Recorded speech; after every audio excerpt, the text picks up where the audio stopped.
Welcome into sportsbookreview.com. I'm Gary. And I'm Chris. And this is the College Football Show, week 2 of the offseason. There are 31 weeks in the offseason in college football. We are in number 2 of them, and we're going to be here for every last one of them. There is no real offseason in college football, as we have told you before. So we're going to have all your news and notes. We're going to be talking about all kind of different stuff today. I know we're getting to the top 10 and bottom 10 teams against the spread from 2020, but there is a ton of stuff happening in the coaching world, along with other stuff, right? So we're going to talk about Pac-12 Commissioner Larry Scott. We're going to talk about Steve Sarkisian for a little bit more. We did that last week, but we will continue on here about maybe something we may not agree with that he did this past week. And, of course, Tennessee. Lots to talk about with Tennessee. Before we get to any of it, though, let me go ahead and remind you, do us a favor, like this video. It's the little thumbs up button down there. I know some of you have had problems with that in the past. Just hit the thumbs up button. Make sure that you subscribe to the channel. Just hit the subscribe button right there. And make sure you join us every single week. It's very easy. You can also visit the website, sbrpicks.com/NCAAF. That is your one-stop shop for all of your college football gambling content. And again, we are here the entire year round. We've got a lot to talk about. We will eventually, next month, probably after recruiting and whatnot, get into 2021 Heisman odds, the 2021 National Championship stuff. You know, lots to get into with it, but we're going to let everything simmer. We're going to kind of recap last season and continue to move into the offseason and towards next season as we go along. Like I said, 31 weeks in the offseason. We're only in week 2. We got a lot to talk about. If you do have questions, though, you can always follow us on Twitter. I'm at GaryWCE. I'm at Chris B. Giannini. And you can send us questions, and we can answer them on the show any myriad of different ways, or we can just tweet them back to you. Either way. But you can interact with us that way. You can also follow Sportsbook Review on Twitter as well. Make sure, again, subscribe, like, share the show, jump in the comments. We would love to hear from you. Chris, let's go ahead and jump into news topic number 1, and that would be Tennessee hired Central Florida AD Danny White last week. And there's already a ton of speculation about who he's going to hire, et cetera, et cetera. Let me go ahead and give you the list of his hires from his time at Buffalo all the way through his time at UCF. He hired Lance Leipold, or Leipold. I still don't know how you say that. I think it's Leipold. Fantastic coaching hire. The guy was a 6-time national champion in D3 at Wisconsin Whitewater. Sometimes it doesn't matter whether or not he's been to your neck of the woods or not. He just knows how to win, right? So Lance, of course, and then their basketball program, he hired Bobby Hurley, who then turned that Buffalo gig into the Arizona State job. And then he hired Nate Oates, who turned the Buffalo job into the Alabama job. Yep. Nate Oates, of course, now sitting in the top 10 of the AP poll at Alabama and did insane things at Buffalo. Just insane. That's right. Scott Frost and Josh Heupel at Central Florida were the 2 hires, and then Johnny Jones was his basketball hire. And Johnny Jones has been really, really good. That's right. So, but Josh Heupel, 28-8 in his run so far. Scott Frost, of course, left after, 2 seasons? Yeah. Is that right? Went undefeated. Went undefeated, claimed a national championship, headed off back to home to where he is now coaching the Nebraska Cornhuskers. On top of his hiring pedigree, he also raised 4 times more money in the past 4 seasons, or past 4 years, fiscal years, than they did in the previous 4. He is very good at selling his school, his program, his university, getting people excited, getting people to open up that wallet, find that emergency 20 and hand it to him. And he understood that Central Florida is the biggest college in the university, in the country. Yeah. They're bigger than Ohio State. They're bigger than your traditional schools that have been. They've got a bigger student body, which means we got a massive alumni base. Now, it's a lot of new money because they're not a very old school. Correct. And he understands that we got to, as these people start getting up into their earning years, they got to give it back to the school. Well, now he's at a school with very old money. Deep pockets. It may not be a problem to raise no. them dollars. Yeah. But what's going to be a problem is convincing them that they're not throwing money away. Exactly. And I think he can do that. Absolutely. So I have a little bit of back and forth. And I'm a man that's constantly filled with conflict. Okay. On the one hand, I think this is a home run hire. I think he's incredible at his job. On the other, it annoys me the level of nepotism and born on third that happens for all of the people that are ultra successful in college sports. And not just college sports, but I guess at the pro level, it's the same thing. This guy's entire family is they're like the Gambino family of college sports. His brother, Mike White, is the basketball coach at Florida. His father was the AD at Duke. Yeah, I was going to say, his dad was long-time AD, and I think retired and finished at Duke, so you're talking about a blue blood premier His school. sister is an assistant AD at a Power 5 school. It's somewhere. at a Power 5 school. Yeah. I don't know the name of it, but yeah. This guy, not that he is not worth everything he is, and not that he shouldn't get credit for all of that. How did I get that interview? Because I'd have done it for a quarter of what this man took. He's getting paid $1.8 million a year. Could have got me for $500,000. I'd have been in singing Rocky Top and trading all my LSU purple. They certainly had to overpay for him, and they had to make him a deal that he could not turn down. That's right. And they got him within just a couple of days. It was no big deal. I thought that the hire would take forever. Oh, I told you this And thing. you I told said me. this thing will be done by the end of the week. Yeah, and It doesn't take most that long certainly to hire people, by the way. I've done it most of my life. So- I've hired and fired people a lot. It's not really that hard. Firing people is very hard. Hiring the right people is hard. But you can get a candidate pool fairly quickly and figure out who you want to target. You sit in a room with some smart hiring people to figure something out. You can knock that out in 2 or 3 days. You just say, look, I'm ordering in lunch. I'm ordering in dinner. You're not going home until we fix this problem. There you go. And that's how you do stuff like that. They most certainly fixed that problem. Now, you and I talked a little bit last week, not on this show, but just in general, once this hire happened, about the danger of falling out of national contention for too long. And I brought up, it's 1998 was the last time they won a national championship. Some schools never win national championships, and they can still jump back into it. And I brought up Nebraska. Now, Nebraska, mid-90s, the issue there is Nebraska, there's 6-hour radius. There is no, the talent base. There's not a is small. 5-star within 6 hours of them. Yeah. And on the other side, and there won't be. With Tennessee, I mean, their 4-hour radius has Charlotte, Atlanta, all this stuff. So you just hit a baseball real hard, and you're gonna hit a bunch of 4 stars. And that's the biggest thing. But you can't underestimate the fact that there are kids that are coming in as recruits right now that have never seen Tennessee be good. None of those care. They don't care. They just don't care, Gary. I'm telling you, that doesn't matter. Maybe not. It matters if you want to stay Alabama, Ohio State, Clemson. You're comparing them to Nebraska, and Alabama. The reason I'm doing that is chasm of world between Nebraska and Alabama. That's And entirely Tennessee true. is always going to be in the middle of that chasm. They ain't going to be within 100 miles of Nebraska. Okay. And they're probably never going to be within 20 to 30 miles of Alabama.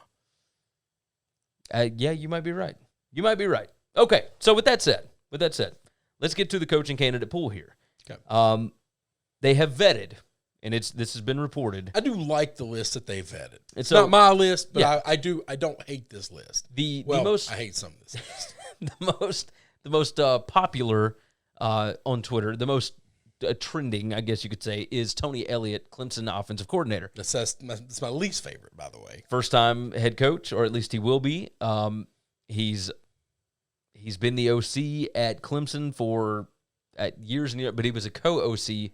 Jeff Scott got the job at South Florida, and now, of course, Jeff Scott leaves, and now Tony Elliott's been talked about for, all these Power 5 jobs. It's just kind of weird. It's not my least favorite, but it's in the bottom tier of the favorites. So the next one is Sonny Dykes, SMU SMU head coach, former head coach at Cal, former head coach at Louisiana Tech.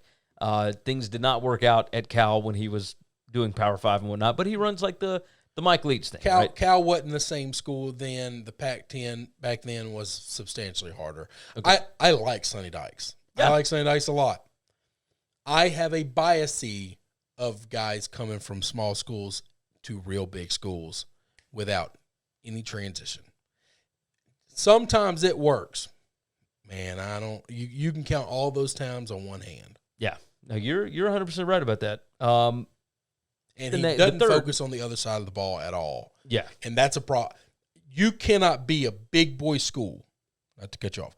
You're good. And hire somebody who's only going to focus on offense. That is true. They must be able to coach both sides of the ball, or at least show that they have had capable, competent defenses in the past.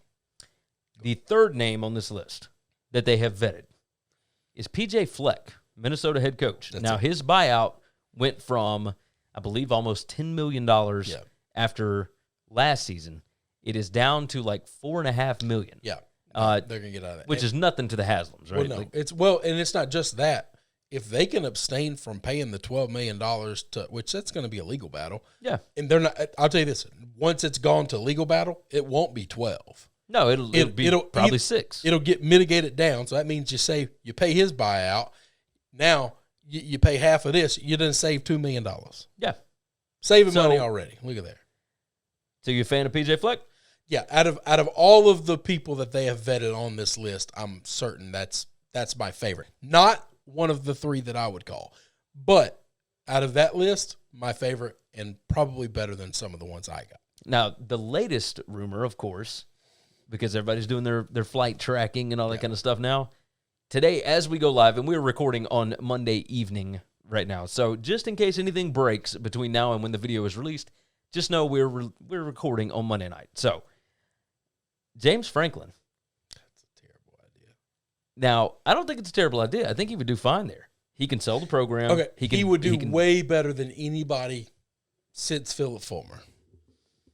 Yeah, I think so. Way better. I think so. You know what? That's not a terrible idea. Getting them back to competency, relevancy, competitive level. And he can recruit. I know he can recruit. My problem is this. James Franklin did really well at Vanderbilt in a time where Georgia was, Florida was lots of problems, and Tennessee is what they are right now. But what he's done at Penn State, I think, is fairly impressive. I mean, he has won them a Big Ten championship while Urban Meyer was at Ohio State. That's true. He did beat Urban. It's not to say that he has done just amazing work there, but I think it's impressive. Don't hate Franklin. And if you gave me Franklin against Kirby Smart and Dan Mullen, well, now I think Franklin's a better coach than Kirby, and it ain't close. And against Dan Mullen, I think it could be a toss-up.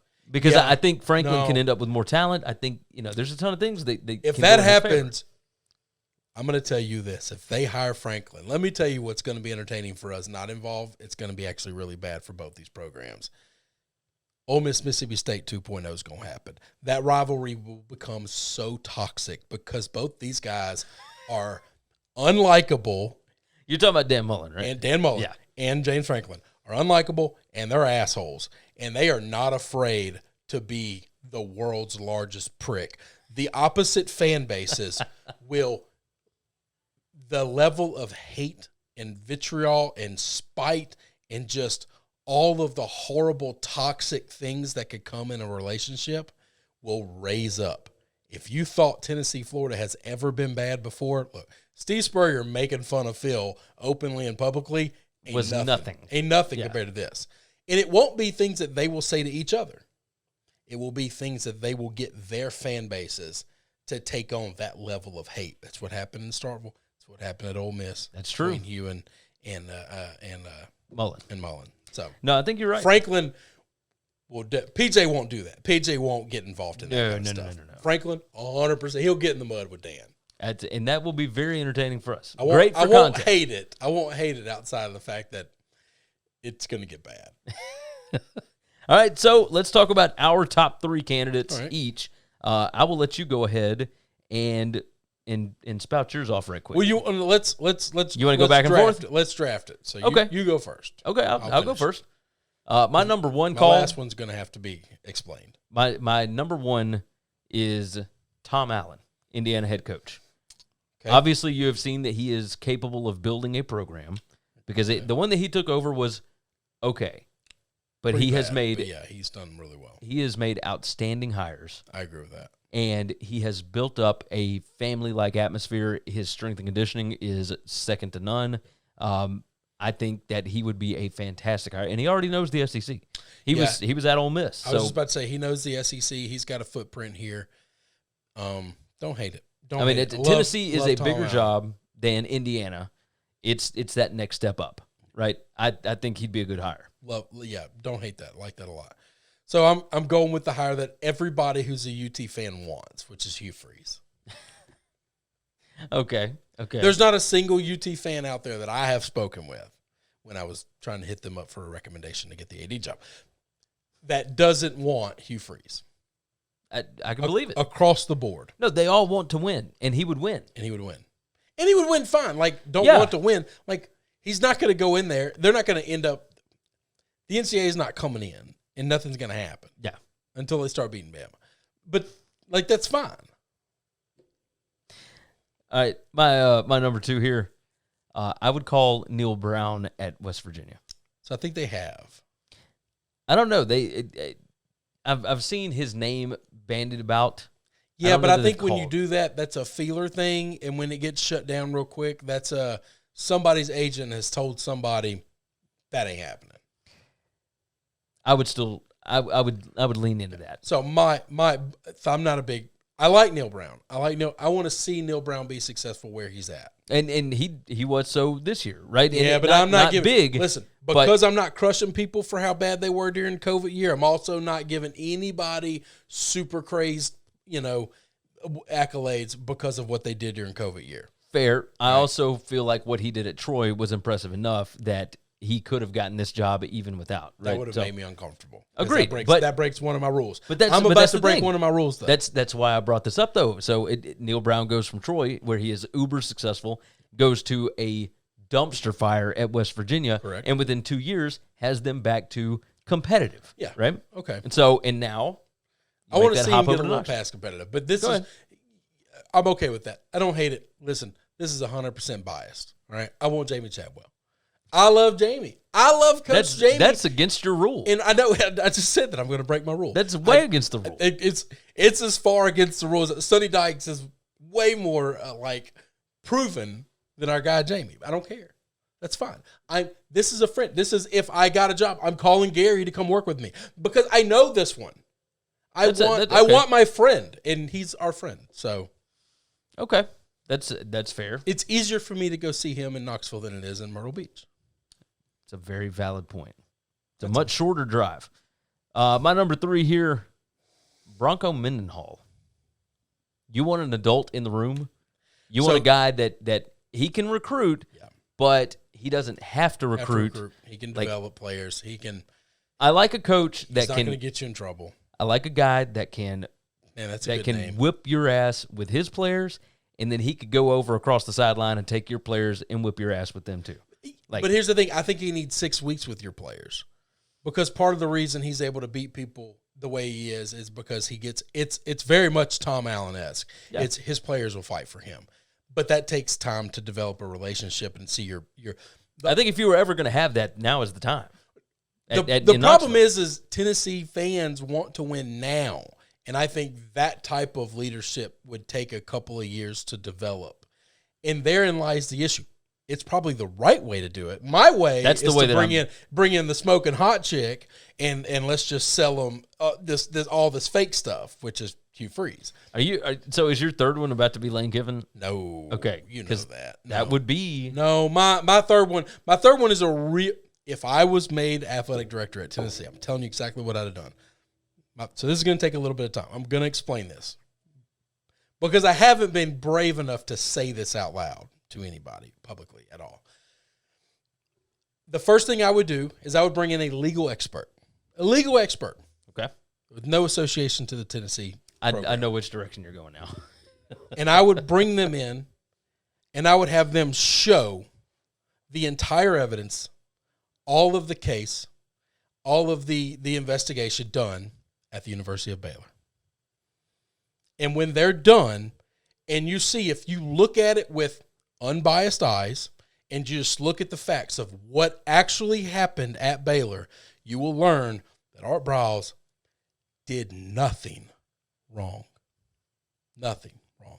And I would absolutely give that man a second chance at life. I believe in second chances. Yeah. I am a product of a million second chances, as I've screwed so many things up in life.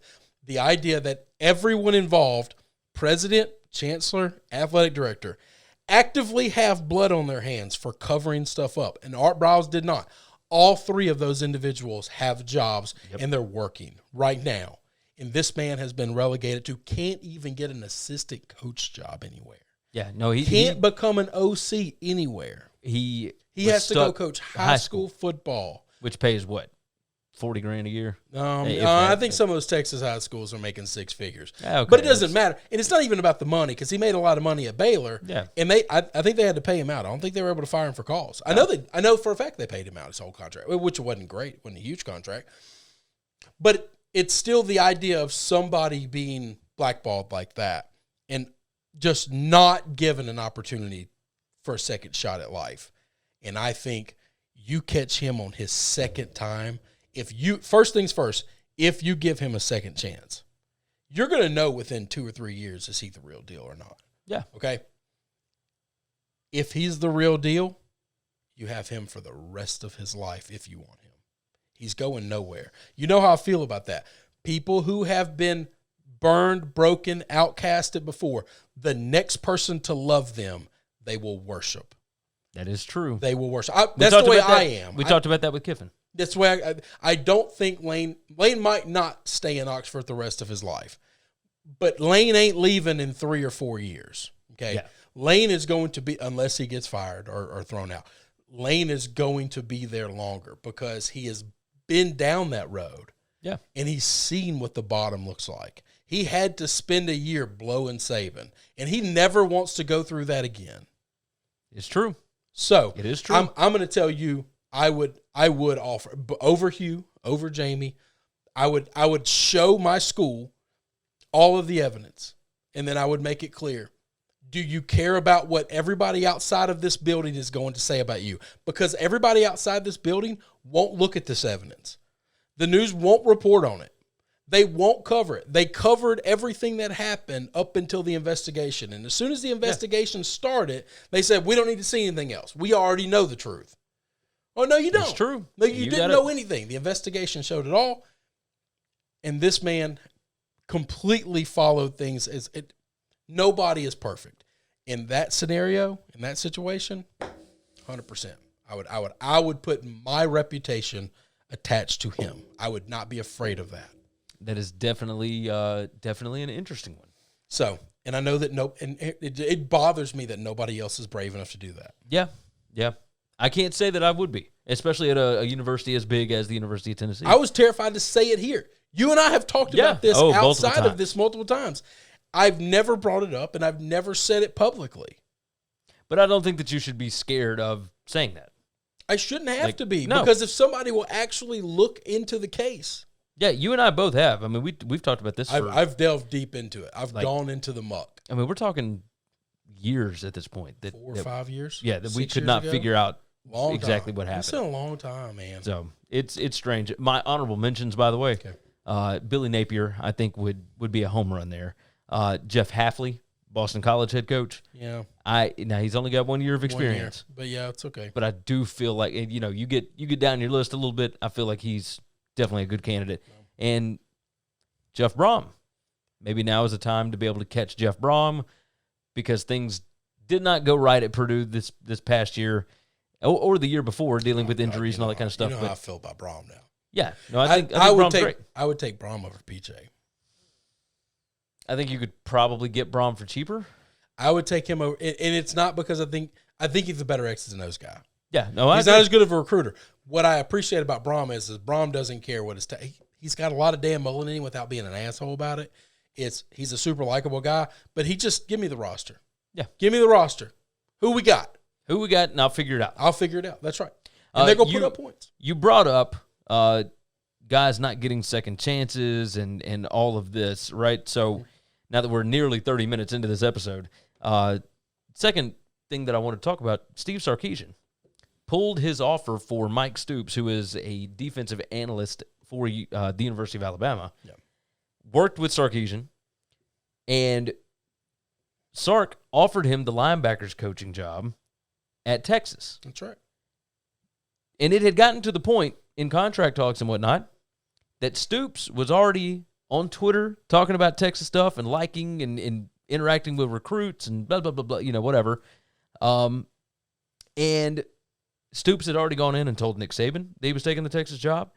The entire staff at Alabama knew that he was gone. They were all wishing him well. He had gotten an on-field assistant's position. And the next morning, Sark called him and pulled the offer because it had been reported on Twitter and there was quote-unquote backlash from boosters and fans, etc. And the first thing that I said, and I told you about this, if that is what makes you hire or fire a guy, is a Twitter mob, that you're not going to be successful. Nope. Like, you saw what Mike Stoops was capable of while you were working with him in Alabama. Yep. And you felt like he was good enough for you to offer him an on-field assistant's position. Now, it had to do with the fact that Stoops was the Oklahoma defensive coordinator, and obviously there's some rumors, there's stories, whether or not different things went on. None of that matters. He had already been vetted, and you had already offered him the job, and because people on Twitter and boosters, etc., and I thought that we had a problem here immediately. The first day that they introduced Sark, he starts talking about the eyes of Texas and how important it is, and all that. I said, those boosters have got him wrapped around their finger already. He's a puppet. Congratulations, Sark. That's terrifying. You're a puppet. That's basically what it appears to be. And you're a puppet. That back pain you're feeling, that's somebody else's hand that's reached up your ass, and it's making you move around. Texas fans can get mad at me if they want to about this. They won't. They'll get mad at me for what you say. Probably.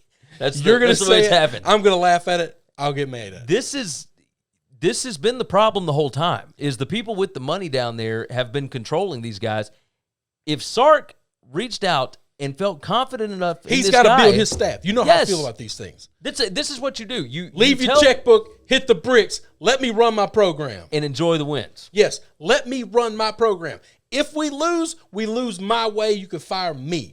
I'm accountable. I'm responsible. Yeah. But if we lose and you don't let me build my program the way I want to build it, then shame the hell on you. That's why 100% isn't any what of we're these doing. head coaches saying that? If I was Tom Herman right now, I'd be laughing my ass off. You want to know why Tom Herman's fired? It's not just the eyes of Texas. I guarantee you he made recommendations for hiring, and they said no. And he told somebody to piss off. Yep. 100%. I'm okay with losing.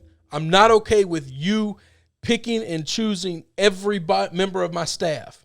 And then I'm me sure that being it's responsible for winning and losing. I'm sure that it's not every single member of his staff that they are picking. No, but and if you're choosing. so thin-skinned that you won't take a once coordinator or assistant from Oklahoma because that's our hated rivalry, I don't care where they come from. Yeah.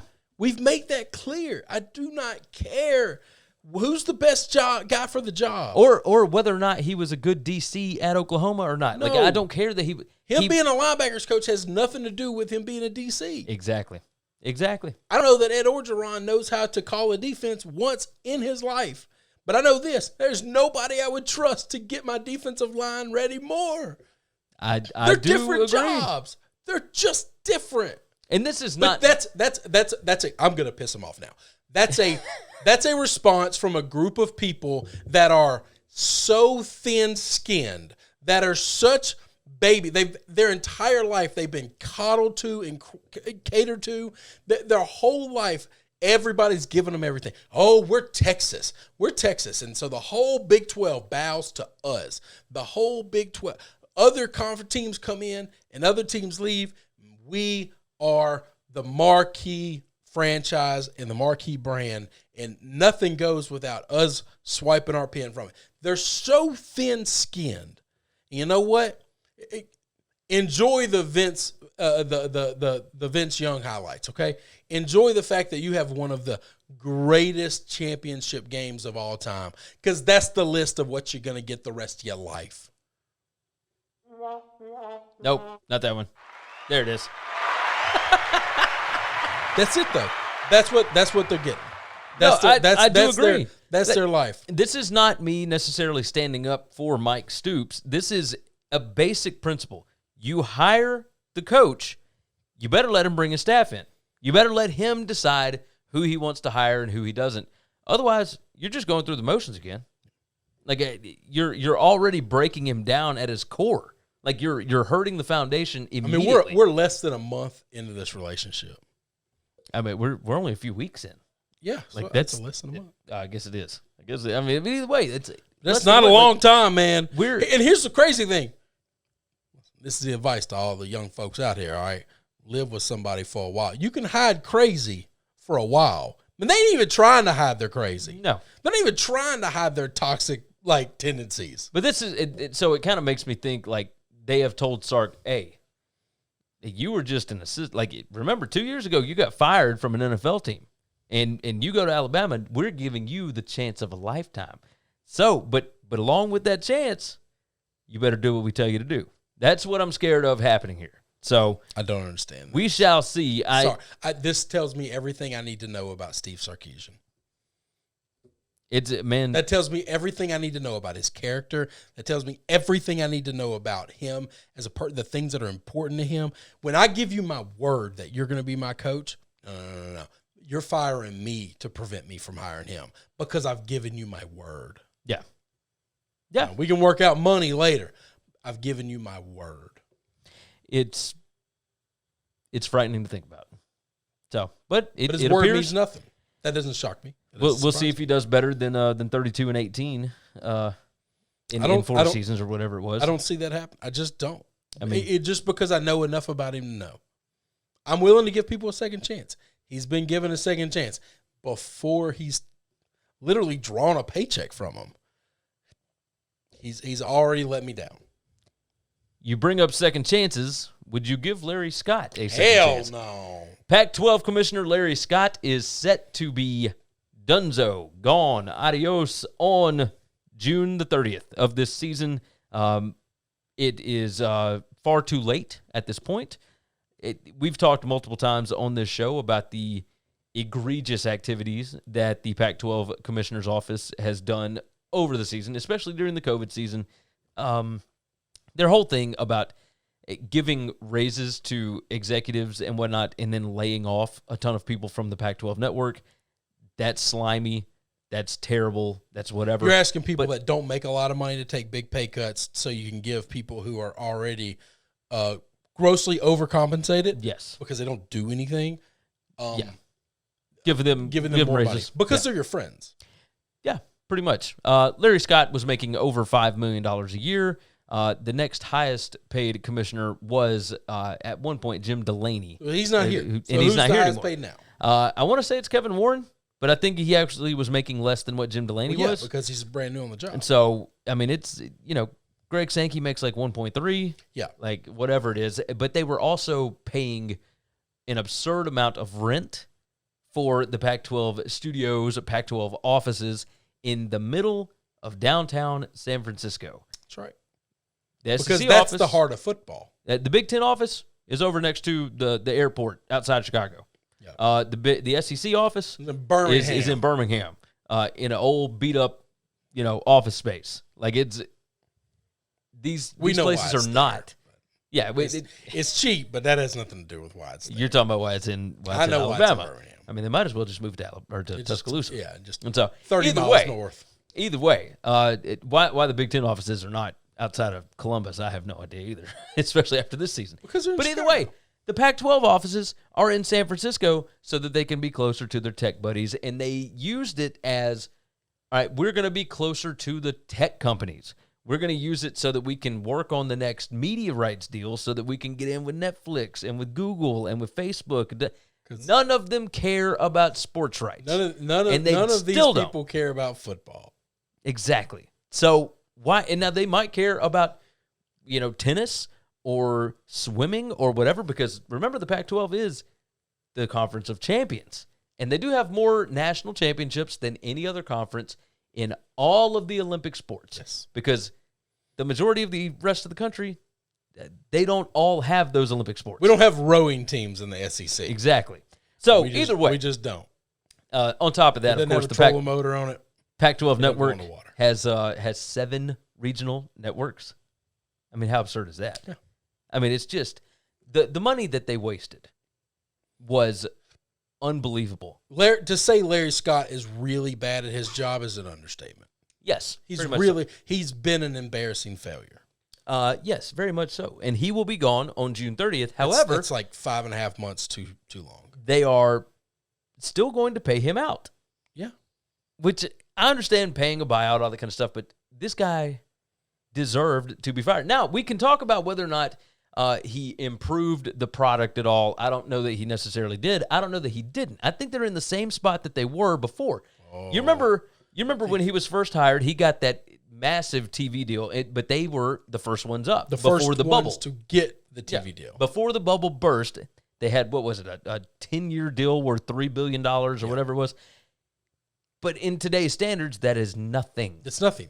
Like the Big Ten got a 6-year deal worth $3 billion. I mean, it's stupid. Yeah. Like they did their expansion. They pushed very hard for making it the Pac-16. They tried to go and get Texas. They tried to go and get Oklahoma and Oklahoma State. They were going to bring in Texas Tech along with Texas. And then DeLoss Dodd came back and told them, we're good. We're going to stick right here where we are. We got the Longhorn Network. We don't need, all this Pac-12 network mess. Like, we're just going to stick where we're at.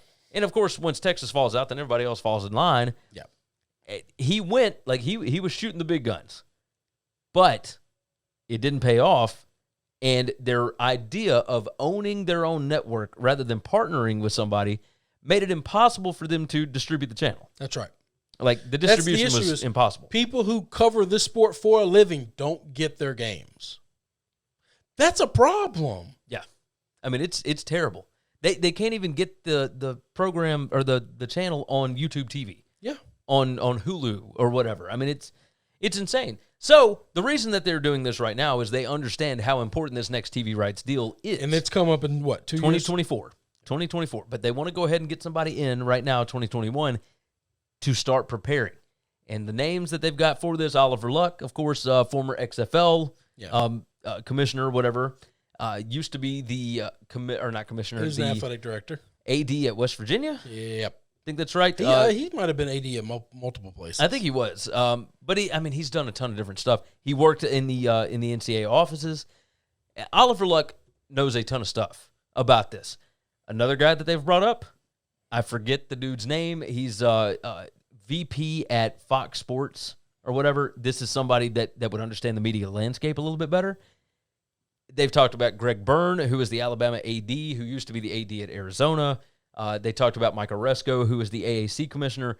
A lot of guys that know what they're doing, but what they have to make sure that they know is they need somebody, I would say, younger, somebody that will understand the changing landscape, because college sports is going to be completely different within about 5 years. The name, image, likeness stuff, the transfer rules, all the different ways that the media rights are going to be handled, it's going to be a completely different ballgame. You might want to go with some new blood and somebody that understands, because Greg Byrne, young guy, didn't come up under the same regimes as these old heads, right? Yep. So that's what I would recommend. If anybody at the Pac-12 is listening, call your boy up. I got a few ideas. You don't like me, you can call him. So, but yes, Larry Scott, too many years. This was not soon enough. No, this guy was just hammering checks. It's a disaster. I mean, it's just that we heard all the stories. Not many people that I've ever seen in my life have ever made as much money as he made to do as little or as bad of a job as he done. You're 100% right. That's a small fraternity, which is, I'll tell you, not a bad fraternity to be in. He stayed on the good side of all of the right school presidents. Yeah, in the Pac-12. Therein lies the problem with all of it. Oh yes, is I can have these 3 guys in this member of 12 be in my back pocket, and then I can control all 12. Hang on, whoa. That's not diplomacy. I mean, the other 9 don't care. He never surrounded himself with expertise anywhere. He never surrounded himself with anybody that knew what they were doing. And that therein lies the problem. You remember when Mike Leach was at Washington State and they had the official replay debacle? Yep. Where somebody from the school from USC called in and was trying to get a replay, and they did it. And they did it. That's right. Just a mess. Just a mess. Let's roll through a little bit of news here before we get to some of this other stuff here. Alabama officially hires Doug Marrone as the offensive line coach. Robert Gillespie from North Carolina as the running backs coach, and they have officially hired Bill O'Brien. So that is 2 former NFL head coaches that have jumped in to just be on the staff at Alabama under Nick Saban. And I thought that was a little bit crazy. But it seems like a lot of college football is pulling NFL guys. Now, they're not pulling NFL, like former NFL head coaches, but that's it. But Missouri brings in Steve Wilkes, a former head coach at Arizona. He was with the Browns as a DC in 2019. He was not working this past year. It seemed a little crazy to me that you have so many former NFL guys that are now jumping back into college. Like, are they just to the point where it's totally interchangeable? To an extent. Doug Marrone coming to be an OC, an O-line coach, is just... He's buddies with Bill O'Brien. It's just gross. It is. I mean, you literally would have Steve Jobs working at the Apple Genius Bar. That's the equivalency of what you're doing here, okay? This guy has been a very successful, really good NFL head coach that just got saddled in this wasteland of Jacksonville where he had to take over this godforsaken program in the middle of a rebuild. Okay? Yeah. But he was in Buffalo before that, turning that program around many, many moons ago. Like, he was the head coach at Syracuse, right? He's a really good football coach. Yeah. And now he's an offensive line coach at Alabama. It's ridiculous. But you are the one that told me this, I believe, right? That he's best friends with Bill O'Brien. He is best friends with Bill O'Brien. So they just came as a package deal. They'll stay for a year or two and then turn that around into something else. As soon as Bill O'Brien gets a head coaching job, Marrone's probably going to be the OC. Makes sense. And I would imagine that might happen within unless a year. Alabama offers him the OC job, which then he'd have to say, do I want to stay working with my friend or do I want to take this job? That could turn back into a head coaching job. Either way. We could be a head coach tomorrow. I think both of these them guys could have been. These guys are qualified to be head coaches. I agree. Bill O'Brien would be a list of somebody I would have called at Tennessee. 100%. Yeah. And would have told him, bring Marrone. Let's go. Let's do it. Moving on, Andy Avalos takes the Boise State head coaching job. Avalos, of course, the Oregon defensive coordinator. So the Oregon Ducks, of course, turn right around and hire Tim DeRuyter, who is the Cal defensive coordinator. DeRuyter was the head coach at Fresno State for a short period of time before he joined with Justin Wilcox and took over Cal. Everywhere that he's been, his first year on the job, he completely flips a team around. I'm curious how he'll be able to do that with Oregon because they already had a pretty good defense. But they're already pretty good. DeRuyter's first season at Air Force, they improved 52 spots on defense. His first year at Texas A&M, back in 2010 or 2011, whatever it was, they improved 74 spots in his first season. At Cal, they improved 42 spots in his first season. At Texas? At A&M, he was only there for like 3 years. So, and then he got the Fresno State job.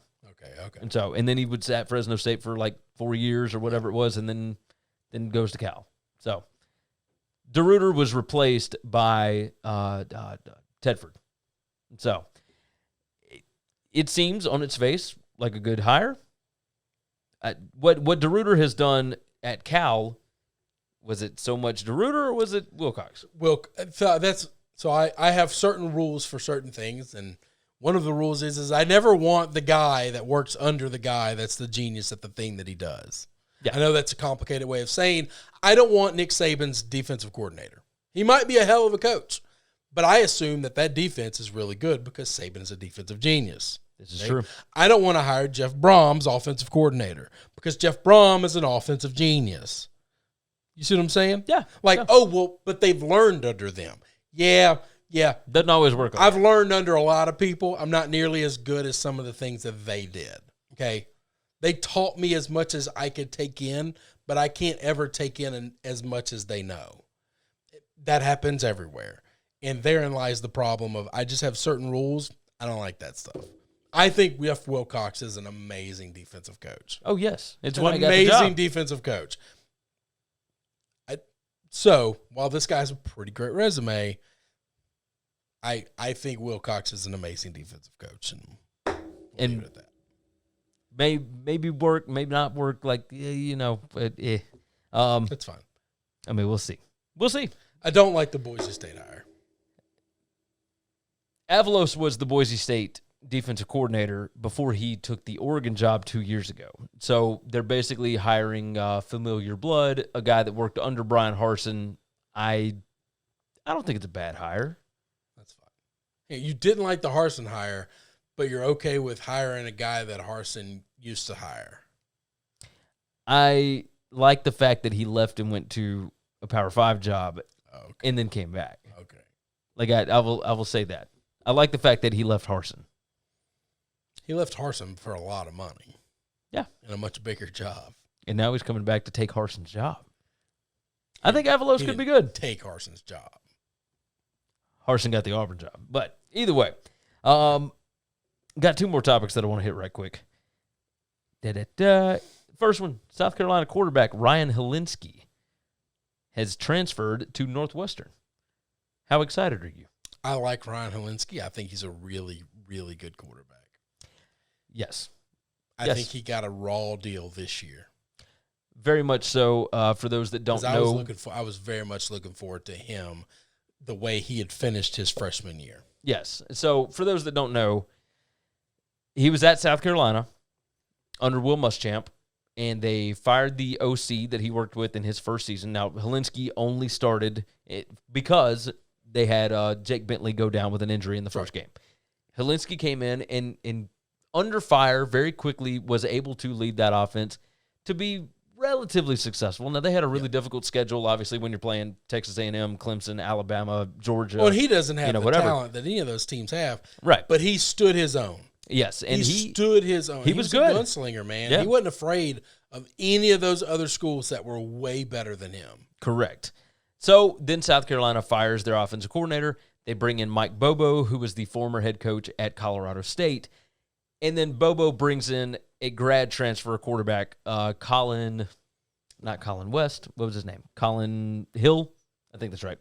Colin Hill comes in as a senior grad transfer, and they just kind of give him the job. Yeah, he was the guy Bobo wanted to run Bobo's offense. Yeah, and that's fine. It happens all the time. Yeah. It just sucks for Hilinski. Hilinski's getting to go Northwestern, fresh blood. They need a quarterback. They were a quarterback away from being special last year. Peyton Ramsey, the Northwestern quarterback from last year, is transferring. This will be like his second straight season to transfer because he came from Indiana to Northwestern, and now he's going elsewhere. Who knows? But either way, it looks like Hilinski to Northwestern is a done deal, and I cannot wait for it. I think this guy's going to be good. I think so as well. Finally, as far as the news goes, and we'll talk just about the top 10, bottom 10 against the spread here in a minute to close us out. But I can't get through Monday night without discussing with you LSU's new hire for their defensive coordinator position. Vikings defensive backs coach Durante Jones, protege of Dave Aranda, worked under him at Wisconsin, had the number one defense in Division II for 5 years at Bowie State in Maryland. But before that, of course, he was a coach in Louisiana at two different high schools, coached safeties at Nicholls State. He's got a fairly good resume, and, this may be like the fourth option or whatever it is. I don't know that you got a bad one here. No, I think he's fine. I obviously he's not who they originally started targeting or the next guy. It's just a situation where I liked that Ed continued to pursue NFL guys. I am incredibly biased when it comes to that. I just have it in my mind. Those guys are professionals. Yeah. They do it 365 days a year. Yeah, okay. They're not restricted by time or anything like that. They know how to come in and work. Yeah. Okay. While these kids can't be there, they're still going to be scheming. And I think historically most college coaches work when the kids are working. And these guys just don't. Yeah. They understand that I have to always be working. So I'm a fan of bringing college coaches in, especially for OCs and DCs jobs, because I don't know that you're really recruiting at those levels. I really need my coordinators to be working on scheming and working with the guys we have. The next generation, that's why you got every position coach recruiting. You've got all your extra recruiting coordinators and all these other things go on to do that. That's Ed's job as well. And so I'm okay hiring people that are not recruiters. Yes, I agree. I like the idea that he didn't just keep settling and go for the next, college guy here, college guy there, take somebody else's DC. No, let's go into the NFL and let's find somebody who knows how to run a defense from a professional level. Now, bring him to Baton Rouge. You and I did talk about this. On its surface, if you don't pay attention to anything else that goes on, it can look a little crazy for LSU because they hired the guy that worked with Joe Brady to be their offensive coordinator. So Jake Peets was the quarterback's coach at Carolina this year under Joe Brady. And then, of course, they hired this guy, Jones, who worked under Dave Aranda at Wisconsin. So basically, they're bringing in guys with ties to the two coordinators that they had on the 2019 National Championship staff. And it can look like that, except that this was not like this first guy's choice. tie to Dave Aranda was like a decade ago. Yeah. It's not the first choice. Dave Aranda wasn't Dave Aranda in Wisconsin. But like you've told me, Ed Orgeron was going for guys that he talked to people that he trusted. Yeah, you go to people you trust. Yeah. No. If I need to hire somebody in the world of IT, I'm going to call you and I'm going to say, hey, I trust you. You know anybody who works under you that needs a job? There you go. Who would you recommend? Who do you have a relationship with or have you worked at in the past or whatever? That's normal. I appreciate that. We all do that in networking. I like that he's stuck with the NFL route. I can agree with that. If you can't get an Aranda or a Venables or a top tier guy to come your way, then yeah, you go get this guy. And it makes sense. It makes sense. Let's move on. Last thing for the evening, we are going to discuss the top 10 and bottom 10 teams against the spread in 2020. And we will start with the top 10 teams against the spread, all right? So we'll roll through. This is a little bit of informational stuff just to kind of keep an eye on things this season and going into last season, or moving into next season, 2021. Indiana this year, number 1 against the spread, 7-1 against the number, 87.5% against the number. It's pretty crazy. But tied right there with them, Northwestern was 7-1-1.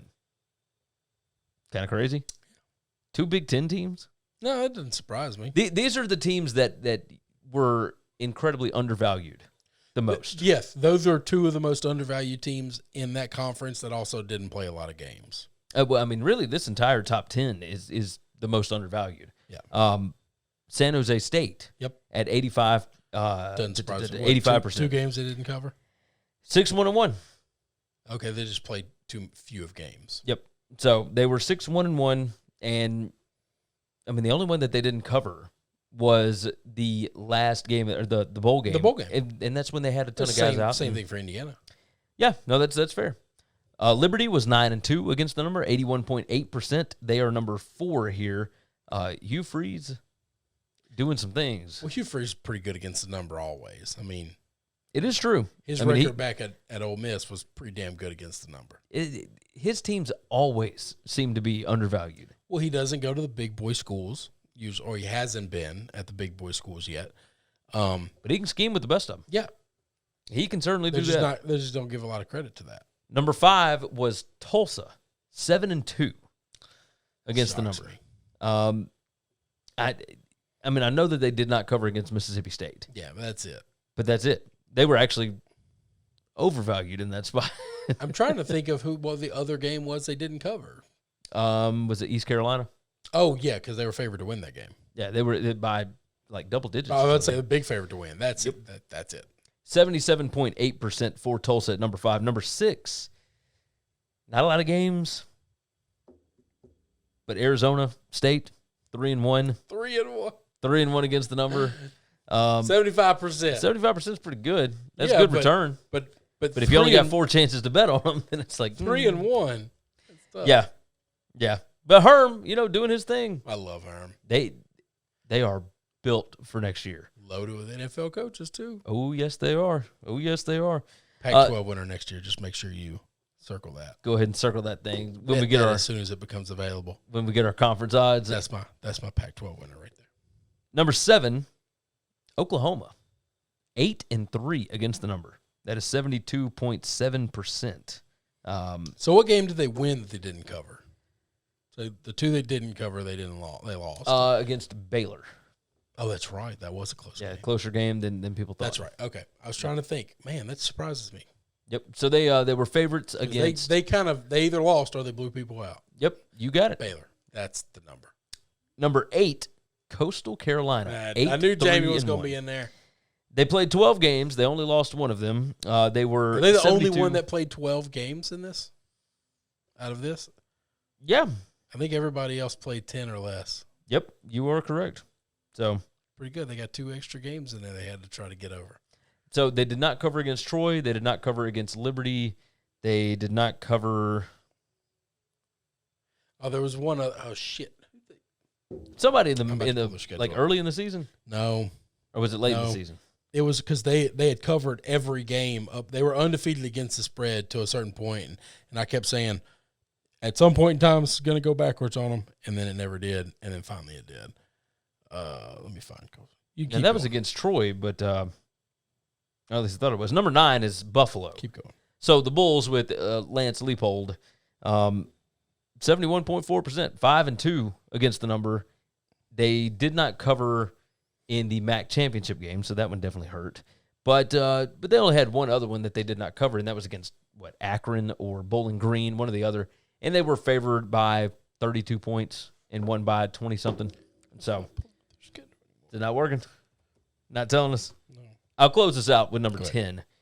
Iowa, 5-2-1, 71.4%. Iowa, after their first 2 games, they were world beaters the rest of the way. So it was pretty ridiculous what Iowa was able to do under Kirk Ferentz this season.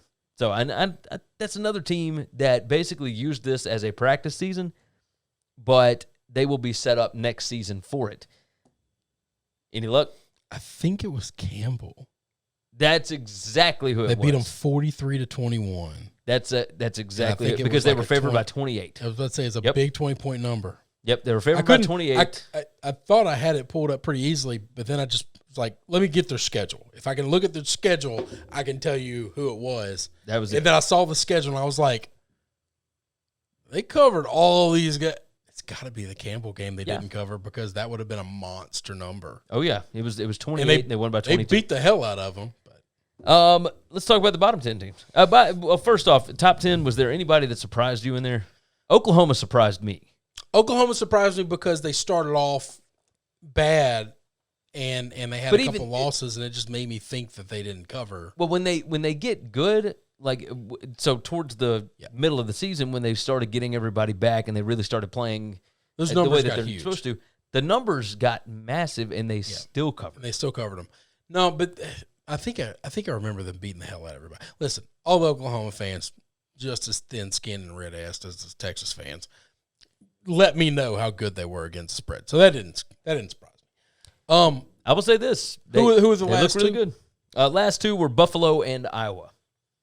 Oh yeah, I wouldn't have known all of those, but they don't surprise me at all. Now, Kirk Ferentz is typically pretty good against the spread. Yeah, no, that's just a guy you can blindly bet every time. And then Buffalo, we knew going into the season, we both kind of thought, we thought they'd win the conference and go undefeated. But Ball State handled that. Yeah, Ball State came around. But I kind of thought, there's only like 2 or 3 games this year they're not going to cover. That was before the season started. Yeah. Yeah, no, you're right. You are right. All right, moving on to the bottom 10. All right, how bad is this one going to hurt my feelings? It's Probably pretty bad. Okay. Number 10, this is the end. This is the very worst out of 127 teams that played. This is the worst. Kansas 1-8, 11.1%. Les Miles, shocked that they covered one. Yeah. I bet I couldn't look at their schedule and tell you which game they covered. I bet you couldn't either. I bet I could, because it's a line that you just had to figure out what the line was. Was it I wouldn't have a clue. It wasn't Coastal. I know that. I want to say maybe it was West Virginia. I think they only lost that one by 21, and they were like 24.5-point favorites. They only lost by 3 touchdowns. So, it's a conference game. But either way. Nothing to see here. I think that's exactly what it was, because I had the over in that game, and Kansas ran a kickback at the end of the game to make it 38-17. So Kansas covered, and the over hit. But either way, go ahead. Kansas at number 10, number 9, Purdue. Jeff Brohm. Yeah. 1-5. That's 16.7%. Lost his quarterback. Didn't have his star receiver the whole year. Yep. He missed games because of COVID. Yeah. That doesn't surprise me. Matching. Man, we're 2 for 2 on coaches I love. Yep. This is not going to be well. Number 8, to match that 1-5 that Purdue had, Jim Harbaugh, Michigan, 1-5 against the spread, 16.7%. Yeah, you. I think you just did this to piss me off. No, not really. Just to hurt my feelings. Not really. I was just, the numbers are a little bit shocking. All right. The fact that Purdue and Michigan win a combined 2 and 10? Yeah. Now there's probably a Venn diagram of people that like to bet Michigan and like to bet Purdue on the same time. I might be the only person standing in that circle, so that's not good. That's not good. Only the lonely. Yeah. There aren't too many of me out there like that. No, you're 100% right about that. Number 7 here, to match that same record, 1-5. Okay. You don't have to worry about this one. Okay. Utah State. All right. So who fired Gary Anderson in the middle of the season. The only game that they covered was the one game that I bet against them when I had picked New Mexico, and they actually showed up. Yeah. I remember that. So just ridiculous. But that's the one that they covered, 16.7%. Number 6 here, UNLV. That doesn't surprise me either. They were pretty bad. What was the head coach's name? UNLV's coach, Marcus something, the guy that came over from Oregon. I cannot remember to save my life. I'm getting it. But either way, you kind of had a feeling that he was Arroyo. So he obviously was the guy that coached Justin Herbert at Oregon, and you saw what Justin Herbert became with the Chargers this year. He left there. Just saying. So betting against Marcus Arroyo. This guy made his quarterback apologize for some bull. Oh, I do remember about that. We didn't talk about that on this show, did we? I am like, no. I don't want to besmirch the name of SBR. Well, no. What was he? He was eating.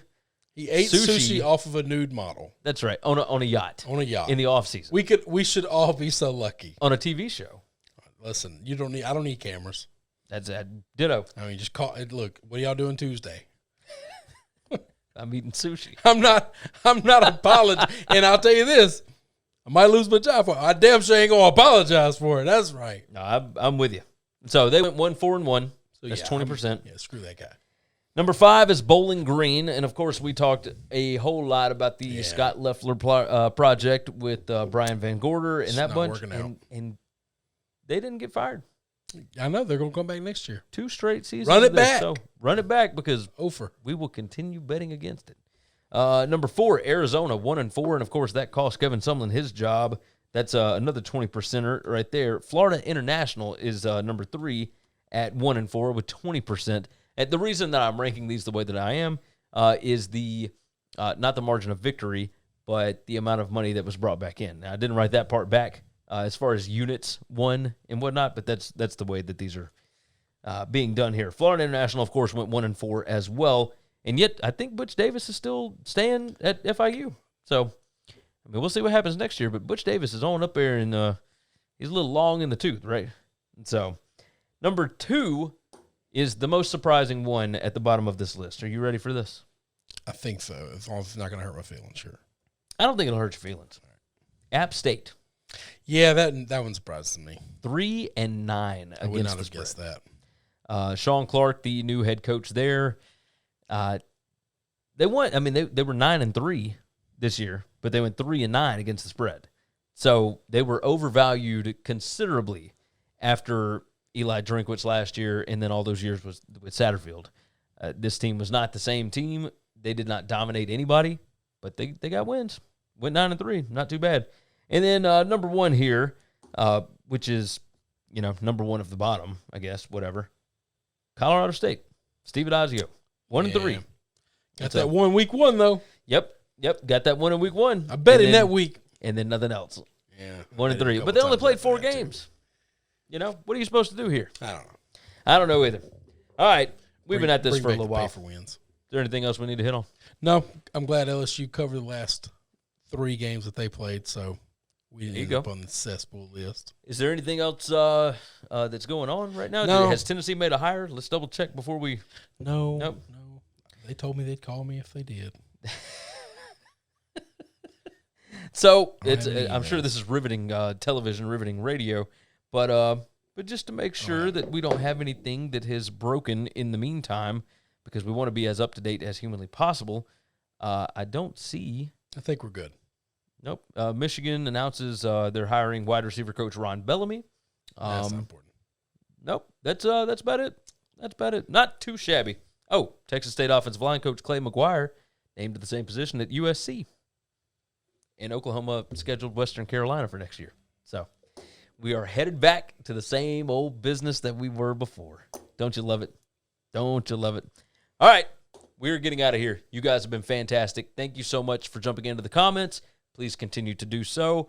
Make sure that you share out the show. Hit that little thumbs up button down there for us. We would certainly appreciate it. And then what do the younger YouTubers say? My daughter watches YouTube all the time. It's like smash that subscribe button or smash that like button or whatever it is. Either way, if you would kindly just press the like button. You got to smash stuff. And press the subscribe button. And that way you can keep up to date for when we go live or when we do these shows weekly, et cetera, et cetera. Remember, this is week 2 of the offseason. There's only 31 of them. We got 29 more to go. So we're going to make it through this. It's going to be fine. And next week, we will be discussing National Recruiting Day or Signing Day. So lots to get into with that and whatnot. And then the week after that, we can start talking about national championship odds because we all know that there is a correlation. So lots to break down with that. Head over to sbrpicks.com/NCAAF. You can always click on the description below this video and head on over to that direction. Other than that, Chris, you good? We getting out of here? All right. For sportsbookreview.com, I'm Gary. And I'm Chris. And we will see you all again next time.